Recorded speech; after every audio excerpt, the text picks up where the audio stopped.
Are you making this mistake before you even leave the house each morning? It's the number one mistake that most women make when it comes to sabotaging their hormones and their weight. And that is not eating breakfast or making sketchy breakfast choices. That's why I want to tell you about the Shine Shake. I developed it to be a healthy alternative to the standard American breakfast that's full of carbohydrates. This powers you with 17 grams of clean protein, clean caffeine from the Kona coffee bean, and low sugar at only 4 grams of sugar per serving. It's a delicious vanilla latte flavor. You can put it in a mixer bottle with water, shake it, and go out the door in seconds and know that you're getting a nutritious, healthy, balanced breakfast that's going to smooth your hormones throughout the day and keep you happy and healthy and at an optimum weight. The Shine Shake is now available at KyrinDunstonMD.com and use coupon code SHINE20, that's SHINE20, to get 20% off your first order. There's so much in the media about essential oils, much of it from lay people.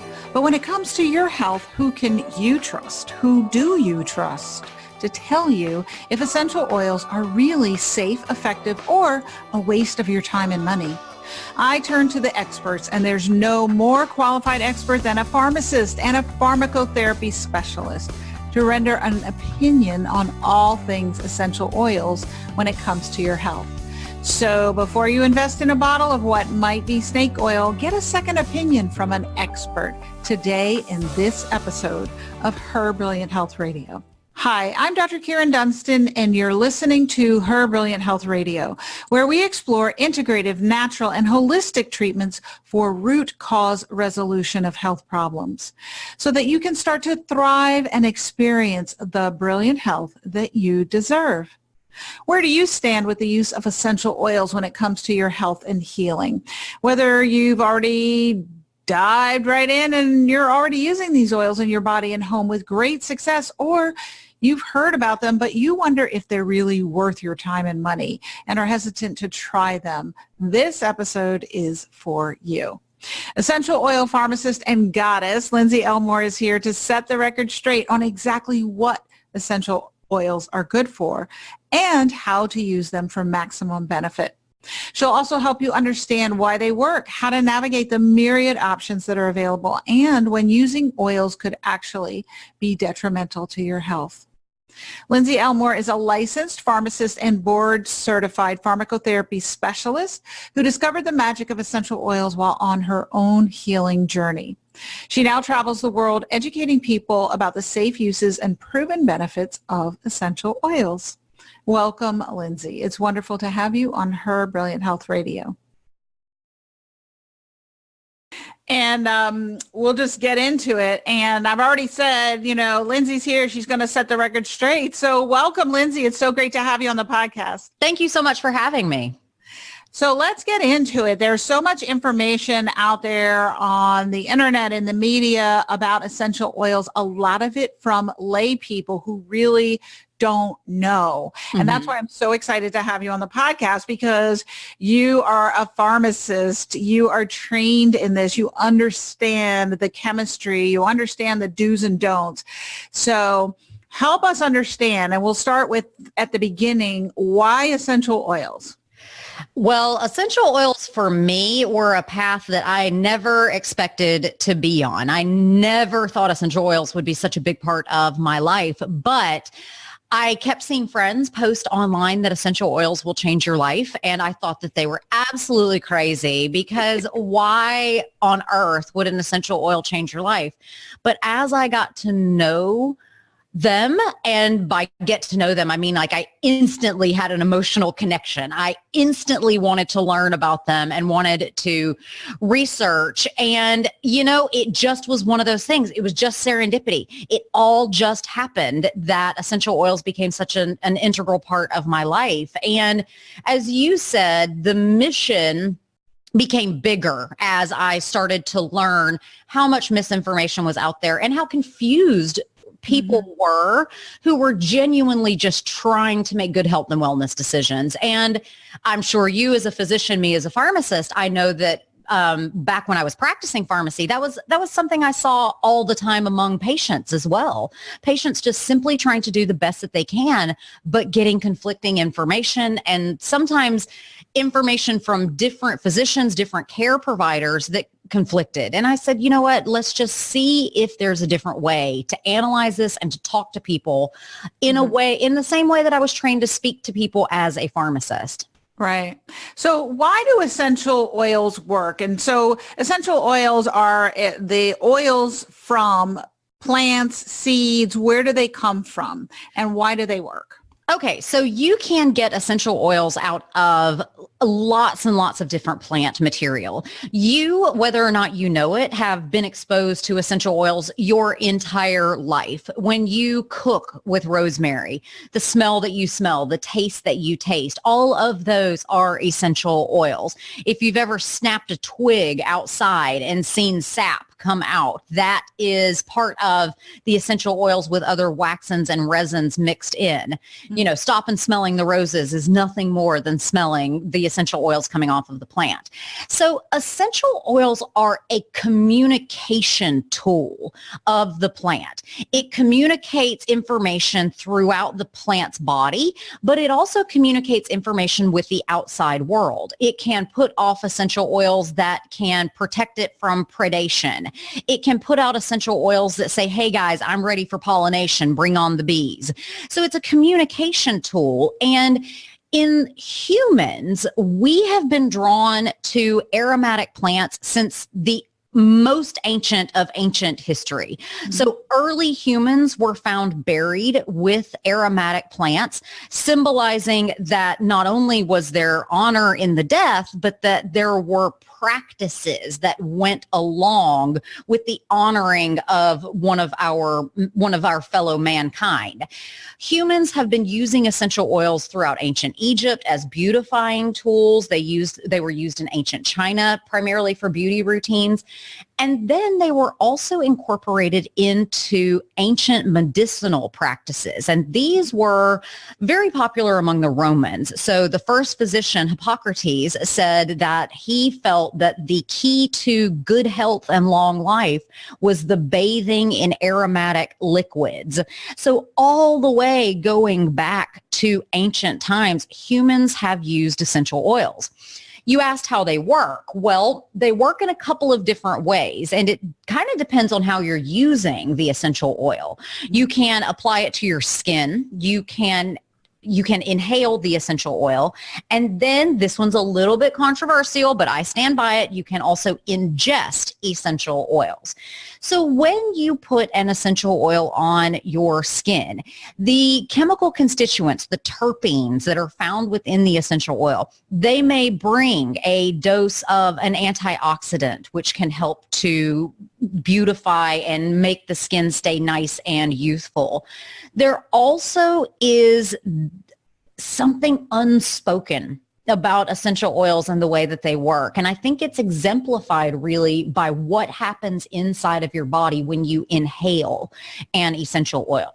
So all around us, there are odor molecules floating through the air. And when these odor molecules get around your nose, they go into the nose and they start to vibrate tiny hairs. And these hairs are called cilia.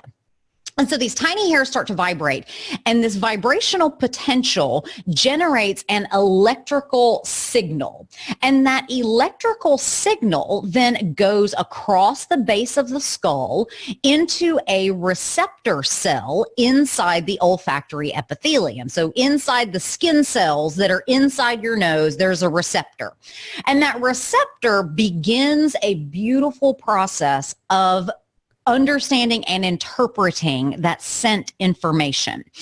So the scent information is then sent to the olfactory bulb, which is a piece of brain tissue that kind of reaches out right above the nose. And so it hits right there. Exactly. It hits that olfactory bulb, and the scent information gets sent down the olfactory nerve into a very ancient portion of our brain called the limbic system.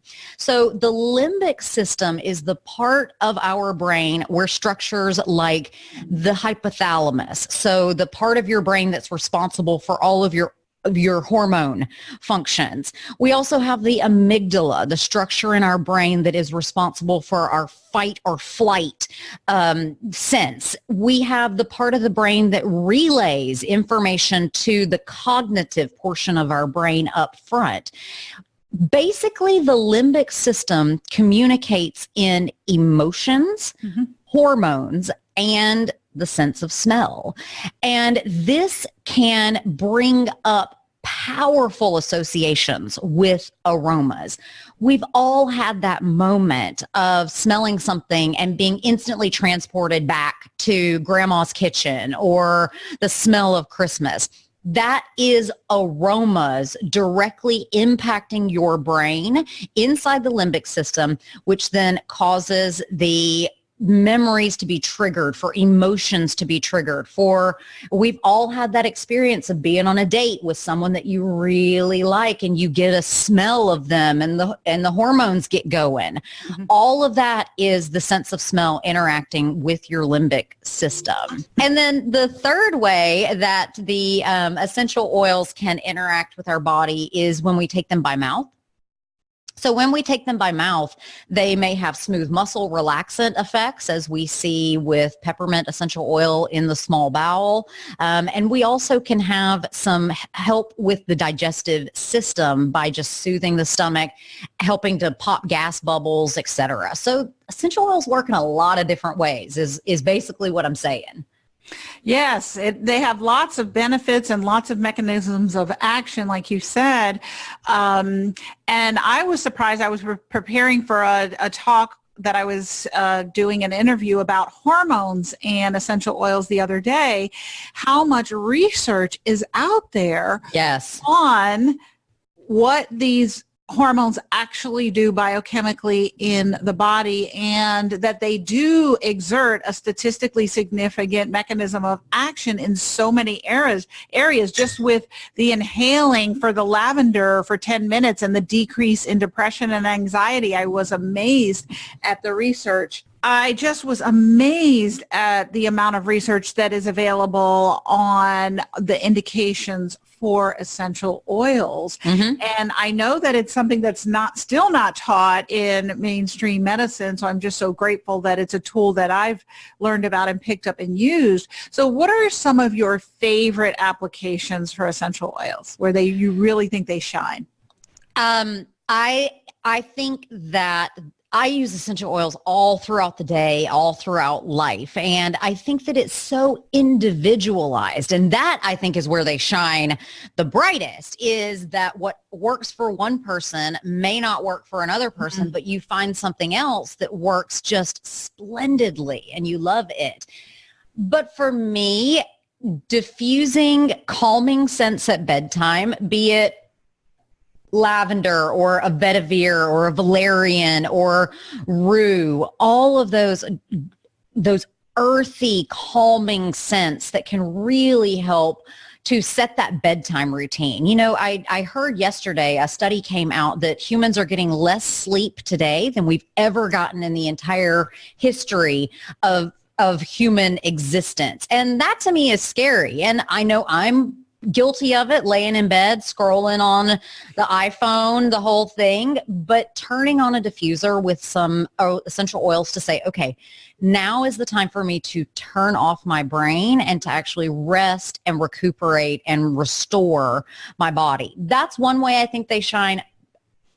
Essential oils after a meal can be such a powerful tool. Not only can they help you to effectively digest your food, but I think in this day and age when so many people battle with strained relationships with food, people perhaps overeat or are binging or tend to eat when they're not hungry, to me, essential oils can also signify now I am finished eating. It can give your brain another signal of that. And then beyond that, diffusing during the workday, using them on the other day, I burned myself while I was cooking, and I'd quickly put some lavender oil on that. And so my favorite uses for the oils are the day-to-day uses, but when you need one, they're also there for you. Yes. And you mentioned some that you like to diffuse before bedtime to signal now's the time. What are some of your favorite satiety signaling oils? Satiety signaling oil. So a couple of them to think about would be peppermint. You also have your citrus essential oil. So citrus essential oils are packed full of bioflavonoids, and these bioflavonoids have been shown to actually help reduce body weight. And then just recently, I learned about caraway essential oil, that caraway essential oil actually has some really good research behind it to not help with satiety, but is actually an appetite suppressant. And so you might choose to use something like a caraway. That said, caraway is a very potent tasting oil. So if you've never tasted essential oils, either put them inside of a capsule or start with a more approachable essential oil such as the peppermint or a citrus. Right. I call those gateway oils. Yeah, absolutely. Yeah. Because once you get one in your house, you want them all because they make such a difference. They really do. They do. Okay. So with satiety, and then I find just with relaxation in general and a feeling of peace. Maybe I don't want to go to sleep, but maybe I can't stop my brain and I'm coming home from work and I can't shut it off. What would be some of your favorite oils just for relaxation? Two immediately come to mind. One is cedarwood. Cedarwood is a very ancient oil. I love the fact that it is not only grounding, but also focusing. And so like you said, we are in a time and era when we're all over the place and oh my gosh, and you can't get anything done because you're trying to do every single thing at once. So cedarwood comes to mind. This is a beautiful oil for children as well. We do have to use additional caution using oils on children, especially if they can be hot on the skin. And then little bodies mean lower toxicity levels. And so we do want to use some caution around children, but cedarwood is such a great oil for children because it's calming, but very, very focusing. The other oil that comes to mind is bergamot to help you relax, but not necessarily, you're not going to sleep like you will be if you've got valerian going on. Right. Okay. So those are some good examples, but I was thinking maybe I should back up because some people listening, maybe there's some who they've jumped in, they've got a house full of essential oils like I do. Right. And they use them all the time. But there's some people who have heard about it, but their doctor, I find that people say, well, my doctor didn't tell me about it. So I'm not okay with that. So I want them, if they're listening, you're a pharmacist and you're knowledgeable about this, to talk about the safety, maybe some of the safety features, and then also maybe talk about some of the more important studies that show efficacy. Okay. It is interesting, the history of oils as well, that why we don't hear about these from our physicians, because if Hippocrates, the first physician, and we also have essential oils included in the first Materia Medica, we have essential oils included in the United States Pharmacopoeia at certain points in time, but they're not there in modern interpretations of what it means to be in the quote Western medicine system. And so we don't hear about these from our physicians because our physicians frankly don't get training on essential oils. And you know, say what you will, but physicians get trained to help prescribe medicines. It's diagnosing and prescribing. That is the balance of medicine and pharmacy, is diagnosing, prescribing, and getting the medicines. So essential oils, you know, you asked me, people who are brand new, where do you start? Right. Start simple. Start really, really simple. Don't feel the need to have every single essential oil. Honestly, if you get peppermint, lavender, and lemon in your house, or peppermint, lavender, and frankincense, you're off. Go to town. Things that you have to be cautious about. There are essential oils that are hot on the skin. So if you think about a spice like cinnamon or like clove, those are spicy even in our cooking. And so if you distill down the essence of that spice, it may be potentially hot on the skin. So we want to use some caution and dilute our essential oils. So when I say dilute, I mean put them into a carrier oil. So a carrier oil is any kind of fatty oil that you have around your house: olive oil, coconut oil, jojoba oil, grapeseed oil, whatever that you want is a carrier oil. So if you've never used an oil, dilute it, perhaps do a patch test where you just place a tiny bit of the essential oil onto your forearm, observe the area, see how it goes. And then if you find that your skin is irritated at any point in time, simply add carrier oil. You know, I read these horror stories online about, I put this essential oil on my skin and I burned myself, or I burned my child, you know, I burned it. Always dilute the oil. Like, all essential oils should never be uncomfortable on the skin. They should never be uncomfortable no matter where you're placing them. Most of the skin is relatively the same, but we also have to use some caution when we're applying to more sensitive areas like the face, inside the mucous membranes, any private parts we want to be more cautious with as well. If you're starting a diffuser routine, start with just a couple of drops. It's the pharmacist's mantra is start slow, start low and go slow. Start low, go slow. You know, how much do you need? I have no idea, but we're going to start with 1 and then we'll go to 2. So just start with a small amount in a diffuser. And be sure that, you know, some people say, oh, I diffused and I got a headache. Well, if you have migraine headaches, aromas are well-known migraine triggers. Yeah. If you're simply having a tension type headache, you know, that classic hat band pattern kind of headache, open a window, turn the diffuser off. You know, this is not rocket science here. People try to make essential oils so complicated, but if you approach them with even just the basics of understanding, essential oils are so rapidly acting, which means they are also rapidly de-acting. You know what I mean? Like the onset is the same as the offset. So if you get a headache, if you say, woo, I smell strong in here, just turn your diffuser off. It's not hard. Right. And then and then it dissipates. And then, you know, if you're starting to ingest the oils, start with 1 drop. Only use oils that are labeled for ingestion, that are generally recognized as safe for human consumption, because there are some oils that can be rapidly toxic if consumed, and there are reasons that they are labeled for topical use only.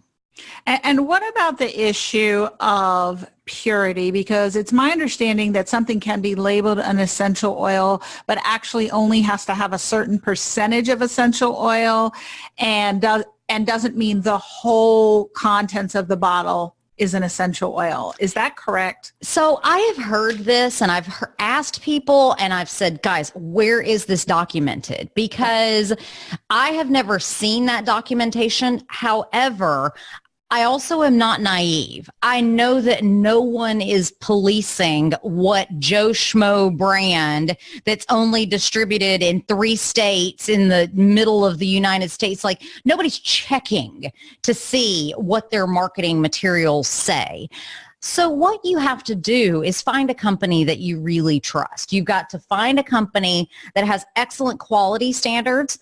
You also have to find a company with exceptionally high ethical standards, because it takes a lot of plant material to produce essential oils, and you must be sure that you're being good stewards of that plant material.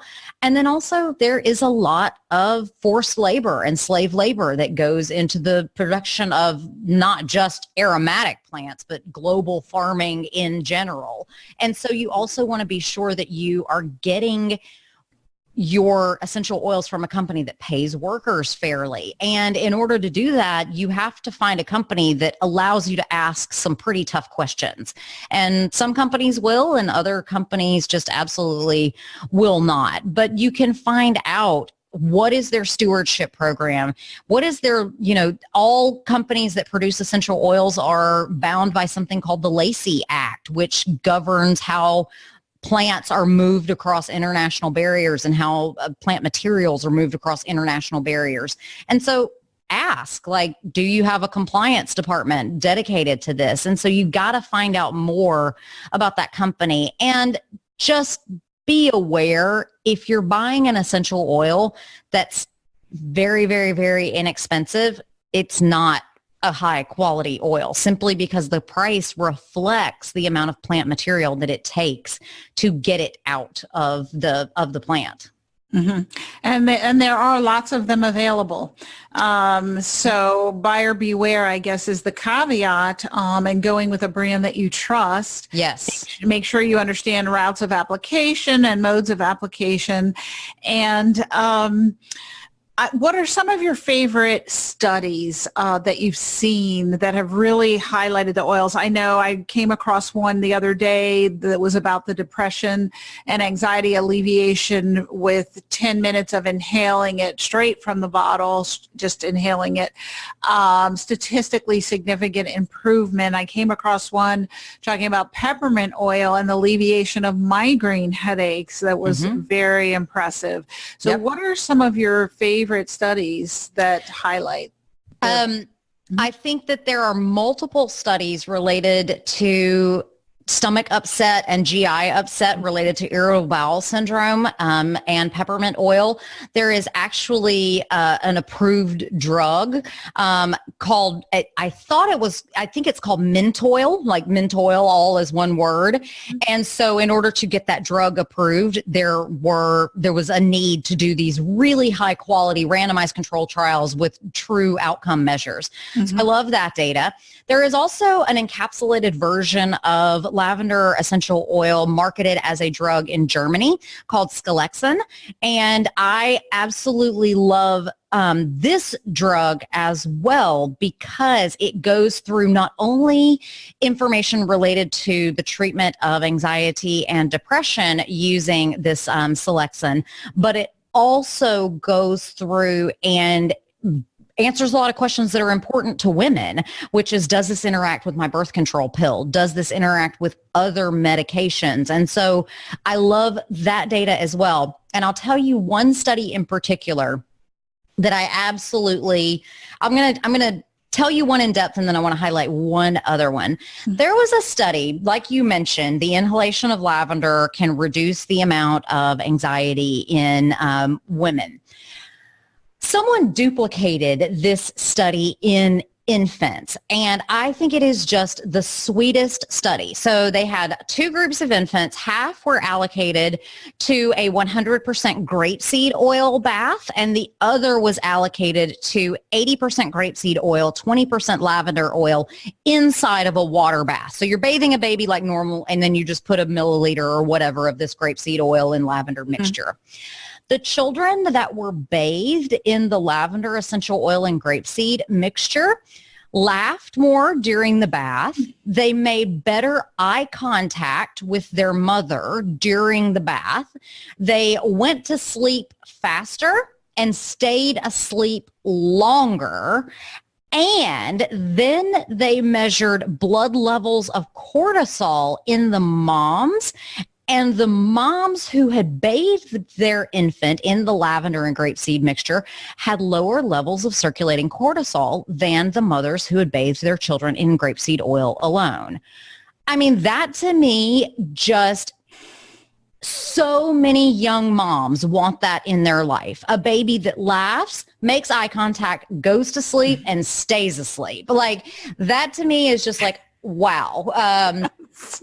And, another study that I absolutely love is I think girls and women, we have so much pressure on us to be the smartest, be the prettiest, be the this, be the that. And there are many studies about the use of diffuser jewelry in young adolescent girls around the time of testing. Mm-hmm. And it was shown to help reduce testing anxiety. And there's one study in particular that I love where girls were given either positive or negative verbiage before a test. Mm-hmm. So half of the girls were told, like, you're going in for this math test, girl, you're going to crush it. You studied all week. You've got this. And the other group of girls were told, oh, you're going to take a math test. You know that like boys are so much better at math than girls are. That's so cruel. I mean, it is so, it's just, thankfully the test didn't count for anything, right. But those are the stories that we get told as women and, is that boys are better and, there's racial stereotypes about this, not only gender stereotypes. And so essential oils can also help to foster courage even in the face of being told you're not good enough, which I think is just an amazing thing that the oils can do. That really is amazing. And I love those studies as well. And boy, could I have used that when my kids were infants. I know, right? Yes, so some wonderful benefits, and just check your quality if you're listening, but try with some of the gateway oils. I always think lavender and peppermint are real easy ones. Most everyone loves those. And then yes. Citrus lemongrass is one of my favorites. Lemongrass is a great one, especially if you're an athlete. That one's fantastic. Lemon, I think, is such an undervalued oil, especially for any moms out there listening. Lemon will fix any sticky mess. Like your kid gets gum in their hair, lemon oil. Did you have duct tape residue on your windows? Lemon oil. So I agree with you. Start with the gateway oils. Make it easy. And then I was reading your story and you said that you had this encounter with the Roman chamomile and that like bells and whistles went off and your whole life changed, that was what started it for you. What happened with the Roman chamomile for you? Okay, so I was on faculty at a school of pharmacy and a friend of mine kept posting that essential oils will change your life. And like I said, I thought she was cray. And one day she shows up at my office and I had ordered 2 bottles of oil from her, Roman chamomile and geranium, because a few months before then I was on the beach, got super sunburned, went to the grocery store, said, what do you have for a sunburn? They sold me this product and it had seaweed extract and vitamin E and jojoba oil, but it also had geranium, Roman chamomile, lavender, sandalwood, just really beautiful essential oils in it.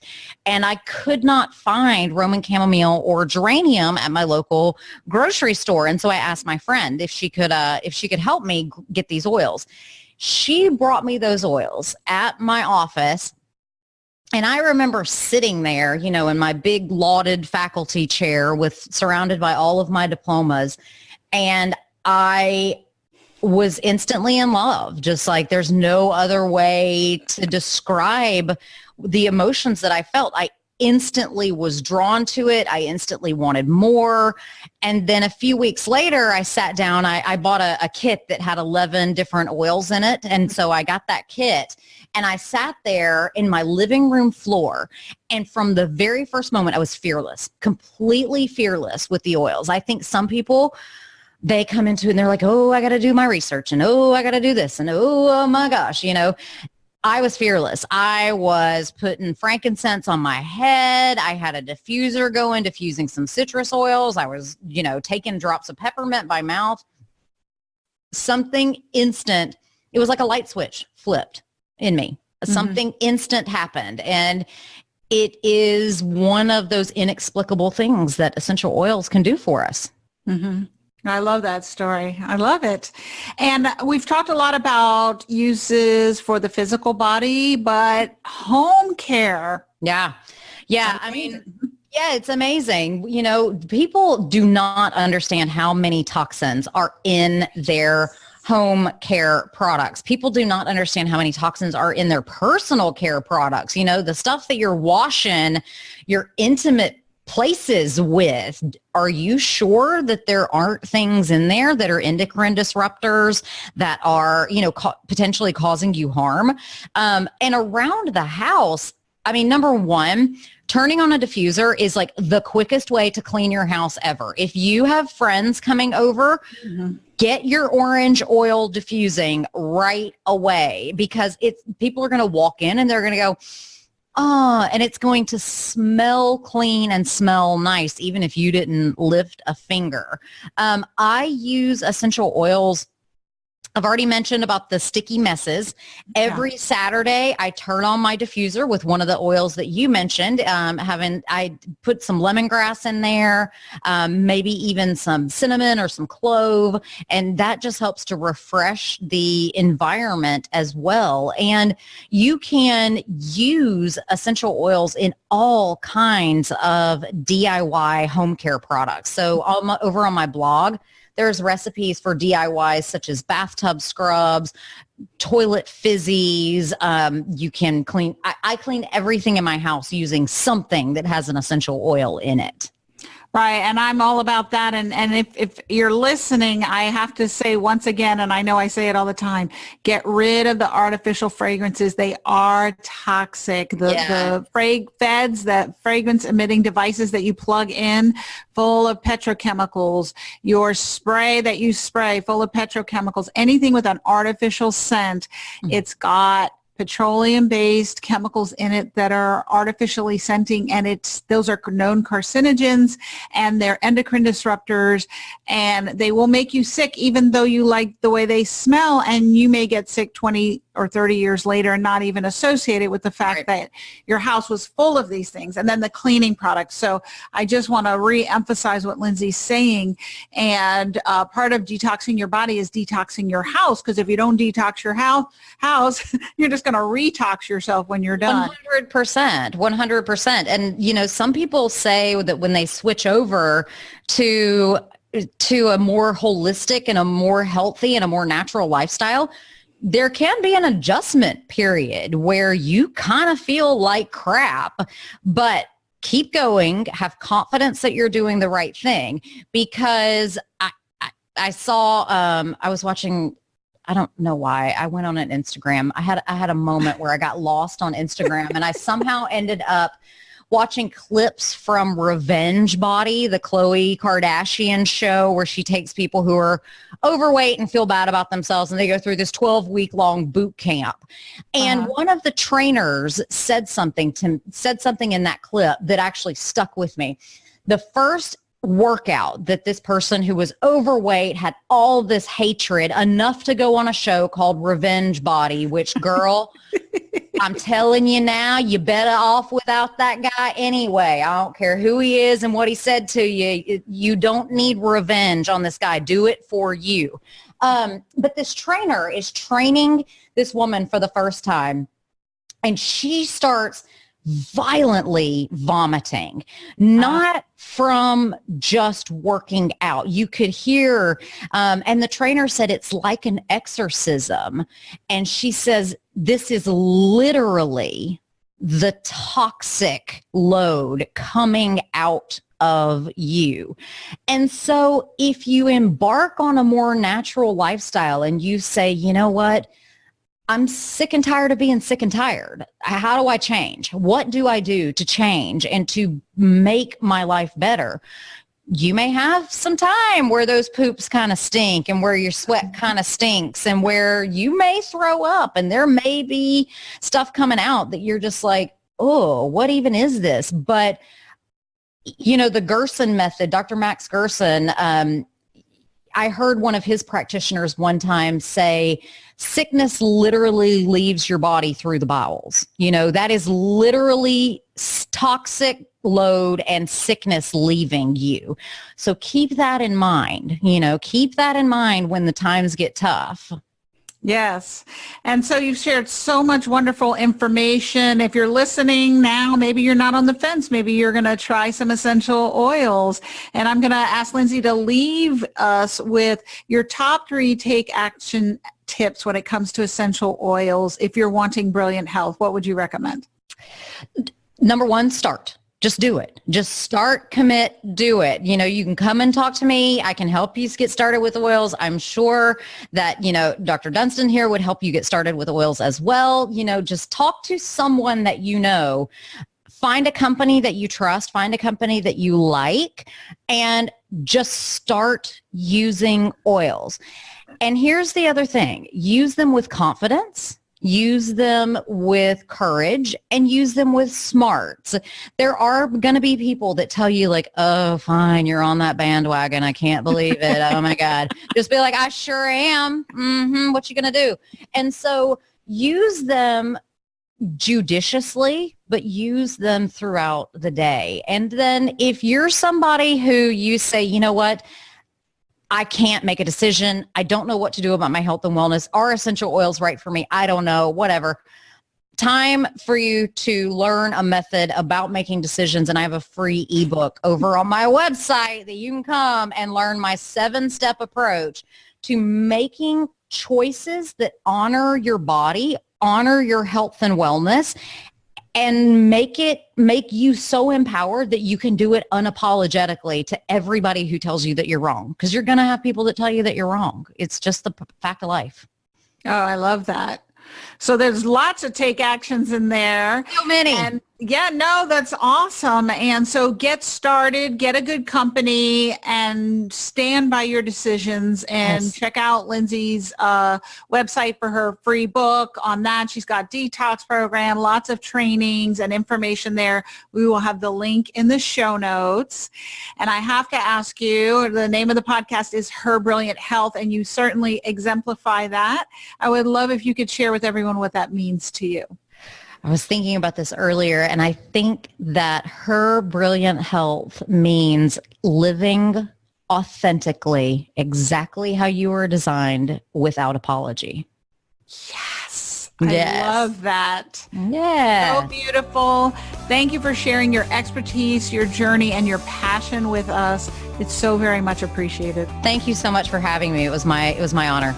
If you loved this episode of Her Brilliant Health Radio, share it with a friend, a girlfriend who you know would love it too. Maybe she's been on the fence about essential oils, or maybe you know that she really could benefit from it because she's really been stressed out lately, and a little lavender in her diffuser could help her. So share it. Sharing is caring. And like it and subscribe so that you don't miss another episode. I am so grateful and honored that you chose to tune in today with us, and hope to see you again in the next episode of Her Brilliant Health Radio. I also welcome you to DM me on Instagram at Kyrin Dunstan MD. Give me a shout out. Let me know what you liked about the episode or what you didn't like, and tell me what topics you'd like to hear about in the future. I am full of friends who are experts in natural health, and they would love to share information that you're needing and wanting. So let me know what you want to hear about.